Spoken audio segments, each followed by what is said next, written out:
I am what I am. The Sailor Man is real. I am what I am. What happens when Popeye gets a spinach overdose and starts moonlighting as a vengeful ghost? Well, buckle up, because we're diving into the utterly batshit world of Popeye the Slayer Man, where bad guys get canned. And as we all know, when something becomes public domain, it's fair game. So, let's get into it. Alright, picture this.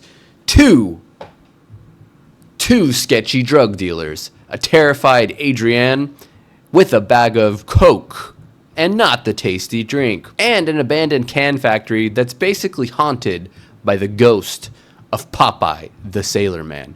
And then, boom, out comes Mr. Sailor Man himself, with bulging muscles, a terrifying glare, and a knack for turning people into tomato paste.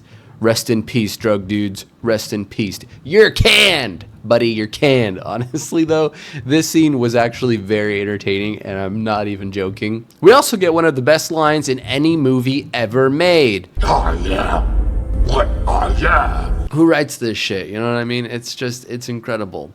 Cut to Lex Alistair, a side character that is very unimportant. However, he is a CEO who thinks he runs the show. Spoiler alert, he has no idea what's about to hit him. Enter Harrigan, the lawyer, asking all the right questions, like, hey Lex, what's the deal with the radioactive spinach that shut this place down in the first place 20 years ago?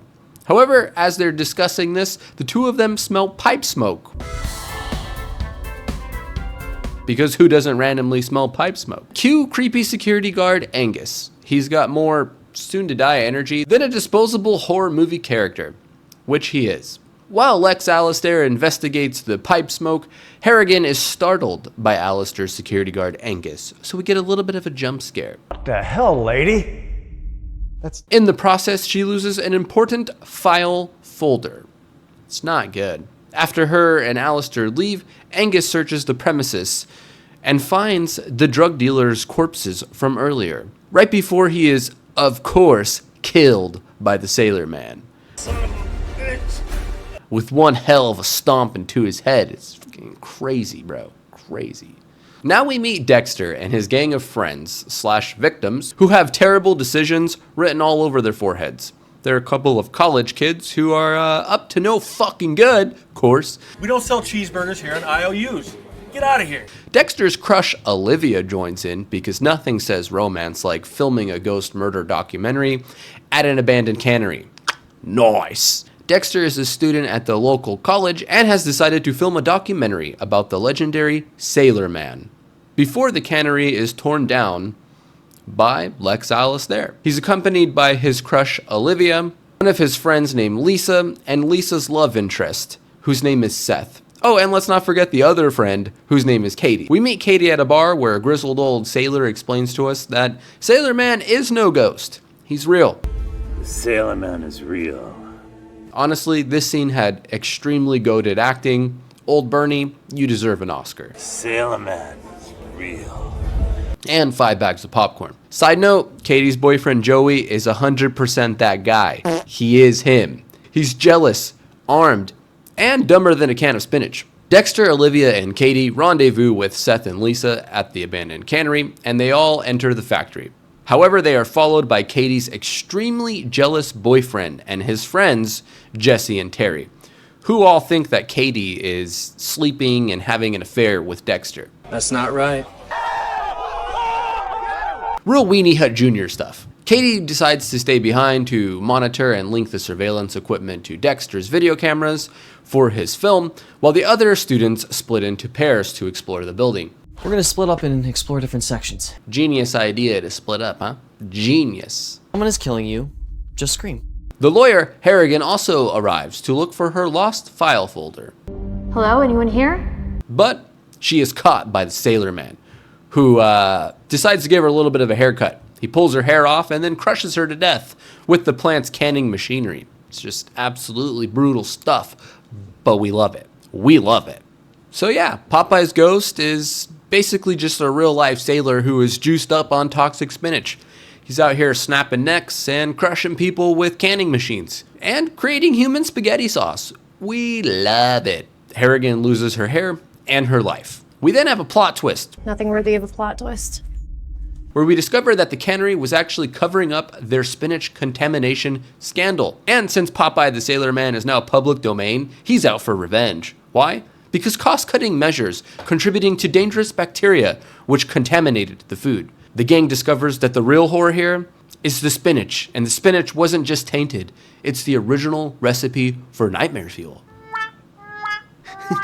I'll see myself out. Popeye's been munching on mutant spinach for about 20 years, turning himself into the ultimate muscle-bound boogeyman. As Dexter and Olivia discover the file that details the contamination of the spinach, they also learned that this fact was concealed from the public, which is just a classic, bro. They decide to rejoin Seth and Lisa and continue their exploration. At this point, Katie, who has been monitoring the cameras, then encounters the Sailor Man himself. And while fleeing from him, she runs into her boyfriend Joey and his two compadres. Joey accidentally shoots Katie, his girlfriend, which is a real genius move, Joey.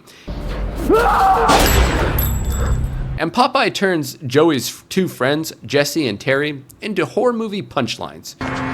Acres away. Joey, ever the hero, abandons Katie faster than you can say the word coward. Sailor Man then begins stalking the other students. Seth runs into the Sailor Man and attempts to flee from him. However, he falls from the roof and accidentally drops several steel rebar metal bars, which fatally impale him, very similar to a Final Destination movie I've seen. If you know, you know. Lisa, at this point fleeing from the approaching Sailor Man, attempts to escape the same way, which was very stupid. And of course, she also falls and is killed when she falls on top of the already impaled Seth. Rest in peace. A very Romeo and Juliet death, if I do say so myself. However, a lot more gory and a lot more stupid. Dexter, now determined at this point to take the story public, attempts to find the exit with Olivia. However, they are cornered by the Sailor Man. As the Sailor Man breaks Dexter's arm into a brutal compound fracture, Olivia orders him to stop it, which he ultimately does. Huh?